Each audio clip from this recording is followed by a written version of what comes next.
Hello students, welcome in Babita Science tutorial class. Let's continue our chapter The Fundamental Unit of a Life, class 9 Science NCERT. In this video, I will explain you about this topic 5.21 plasma membrane or a cell membrane. In the previous video, I have explained about the structure of the cell. Then plasma membrane is the outer covering of the cell. This one is a cell, then outer covering of this cell is called the plasma membrane, or we can also call the cell membrane, or it is also called the selective permeable membrane. This one, selective permeable membrane. Then plasma membrane is a very thin, okay, and living and delicate and elastic, and it is called the selective permeable membrane. And the thickness of this plasma membrane is only 7 nanometer. Okay, and if we are talking about the components of the plasma membrane, is the components of the plasma membrane, or it is a made up of proteins plus lipids. It is a made up of students proteins plus lipids. Okay, and the lipids, presence of lipids and proteins provides flexibility to the plasma membrane.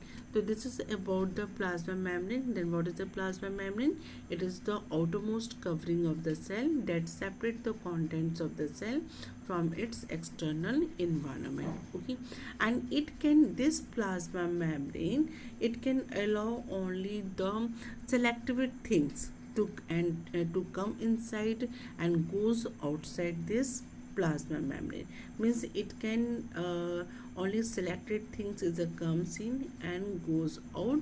That's why it is called the selectively permeable membrane. And this question is asking in the exam time, why plasma membrane is called the selectively permeable membrane. The students, here it is written each and everything here. It is also prevent movement of the some other materials. The cell membrane therefore is called the selectively permeable membrane, and it can allow only the selected things, materials in and out. That's why it is called the selectively permeable membrane.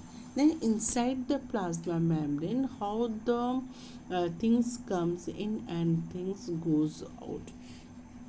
Then you see here in this paragraph, how does the movement of substances takes place into the cell, and how do substances move out of the cells. Okay, let's study now this one.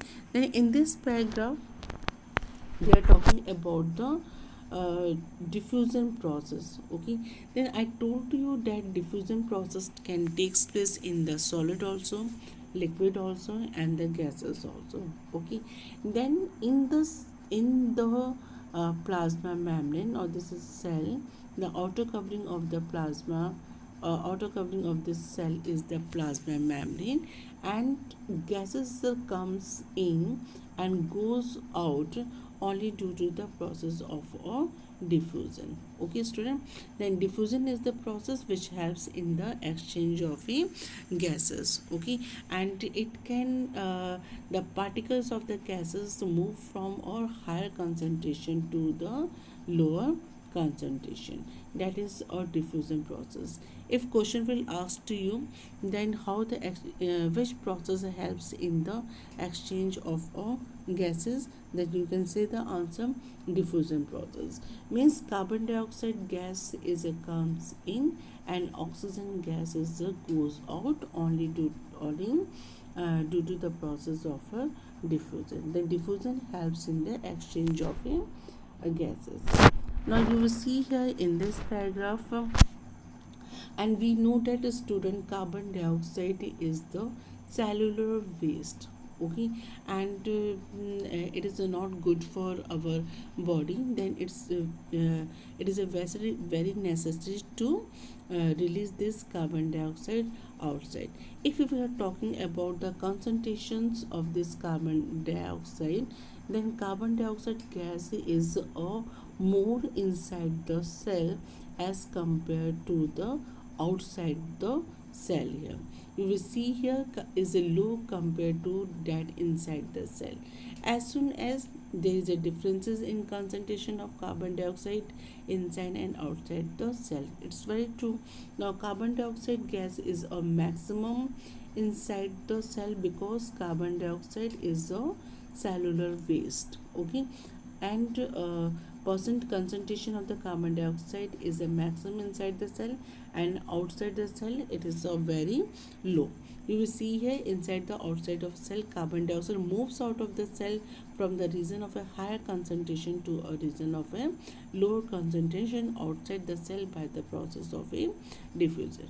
Now here also carbon dioxide comes out, and with the help of this diffusion process. Okay, similarly oxygen enters the cell by the process of diffusion when the level of the concentration of the oxygen inside the cell decreases, and the oxygen, carbon dioxide is a goes out and oxygen is a comes in the both the gases diffusion process takes place.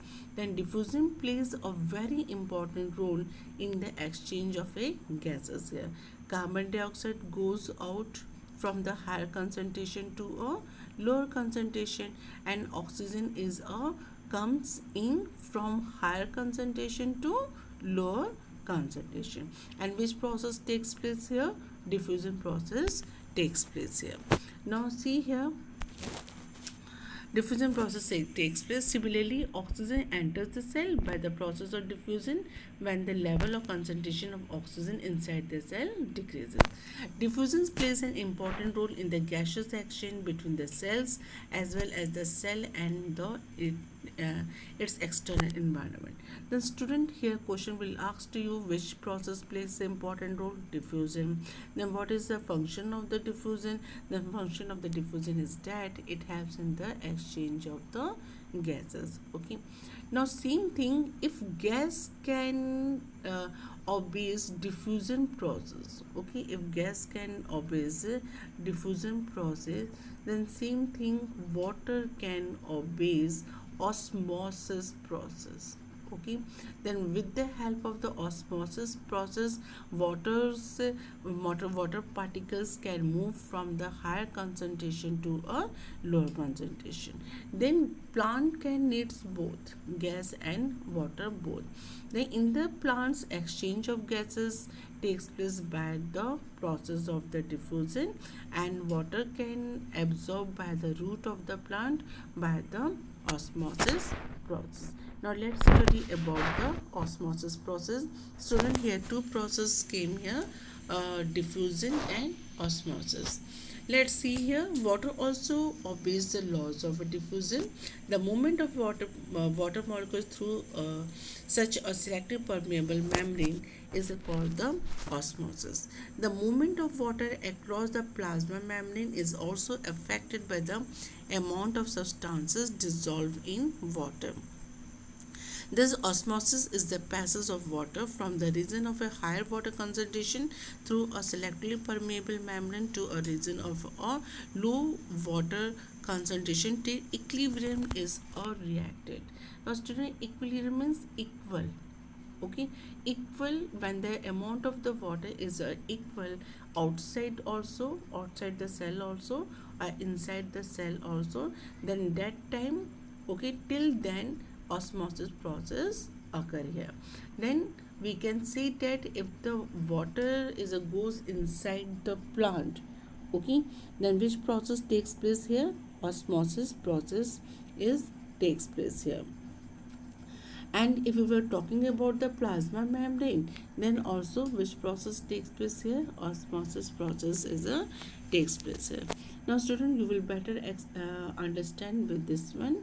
Here three things is a given. What will happen if we put an animal cells or plant cells into the solution of a sugar or salt in water? One of the following three things could happen.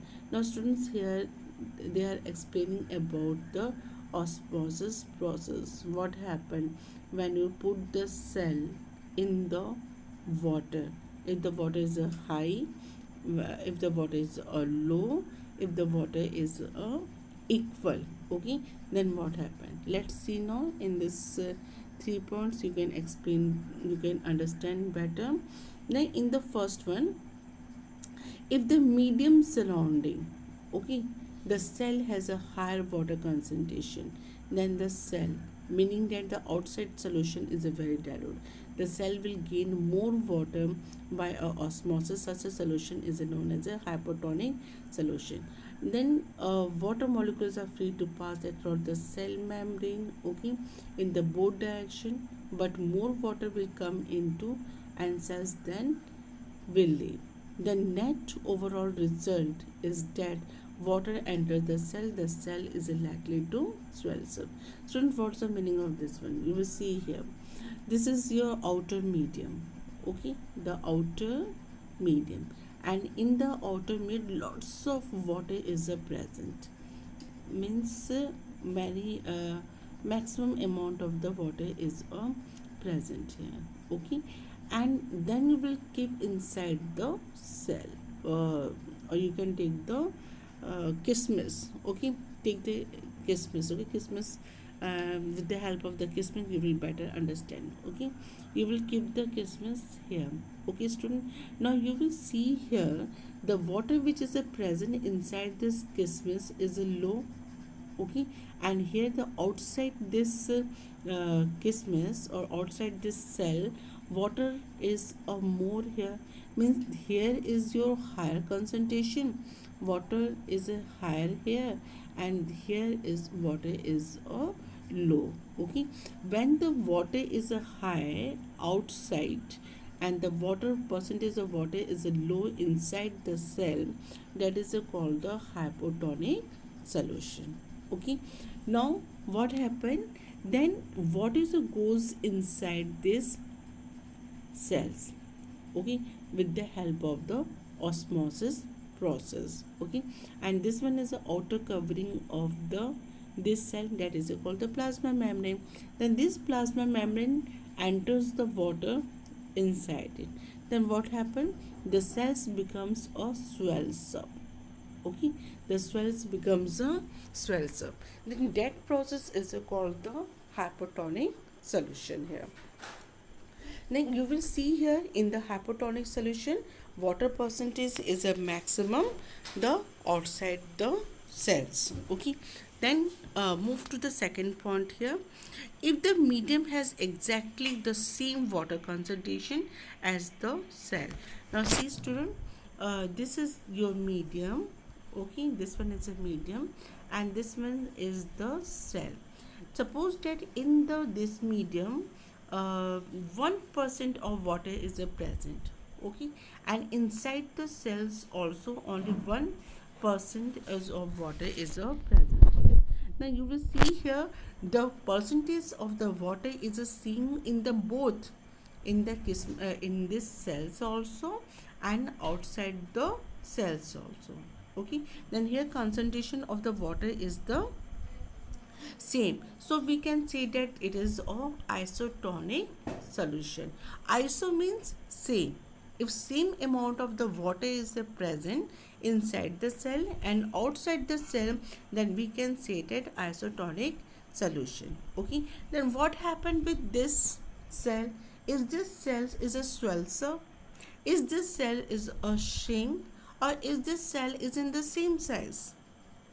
Very simple students, because percentage of the water is the same in the both sides. Okay, inside the cells also and outside the cells also, then we can say that the cell will stay the same size. It happens only in the isotonic solution. Okay, then water across the cell membrane in the both directions, okay, going to be same. No, then we can say that the cell will stay the same size, and if the percentage of the water is the same in the both the cell and outside the cell, that is called the isotonic solutions. Now move to another third point. If the medium has a lower concentration of water than the cell, if the medium has a lower concentration of the water. Now see here, this is your medium, okay, and in this one is the cell. Suppose that in the cell 1% is a water is present, but outside is 0.1% of water is present. Okay, then in this type we can get such a solution is called the hypertonic solution. If the medium has a lower concentration of a water than the cell, then that is called the hypertonic solution. Now again question will arise, okay, because water process goes inside in the every direction, no, goes inside also, comes outside also, okay, in the both direction, then is the cell will shrink or swells up, okay, or it will be same in size. Then very simple, the cell will shrink. Why the cells will shrink? Because the concentration of water is a very low outside the outside the cells, okay, that's why we can see that here the cell will shrink. The students, you have seen that here three cases. In the first cases you have studied about the hypotonic solution, okay. In this hypotonic means in water is a maximum in outside the cells, and in the second one isotonic solution, where the concentration of the water is a same in both outside the cell also and inside the cell also. And in the third case it is called the hypertonic solution. In hypertonic solution, what happened, out in the medium water concentration is a very less as compared to the water concentration of the cell. Then here what happened, the cell will shrink. Then in all cases osmosis process takes place, okay, and osmosis process takes place through a selectively permeable membrane, okay student. So this is all about the osmosis process. I will explain you this activity 5.3 in my another video. Till then you can understand the what is a hypertonic solution, isotonic solutions, okay, hypertonic solution, and here isotonic solutions, and there is a hypertonic solution. Then this or in this these three are the example of the osmosis, means water is goes inside the cell membrane with the process of a osmosis. And what happen if the water goes inside it, if the maximum amount of water is present outside, the cell will shrink. In the case of isotonic, the cell will be in the same size, and in the hypertonic solution, what happen, the cell will be shrink, okay. And you will see here question is asking to you, what if we put an animal cells or plant cells into a solution of sugar salt in water, what happens? Very simple, I will explain in my next video about the animal cells and the plant cells. But before that I will tell you that if we put the animal cells in the solution, then a cell will be burst. Why? Because the plant cell has the outer covering, that is called the cell wall, okay. Then cell wall is the living non-living thing part of the plant, okay. But animal cells has a no cell wall. If we will keep the cell of an animal in the water solution or a salt sugar solution, okay, then it will be burst. Then this is much of this topic, okay. In my next video I will explain you another activity. Till then you can understand what is the plasma membrane, what is the function of the plasma membrane, components of the plasma membrane, thickness of the plasma membrane, and how the exchange of the gases takes place in the plasma membrane and the water, okay. The diffusion process and osmosis process is explaining in this topic. Till then you can till then you can understand this topic, and have a nice day.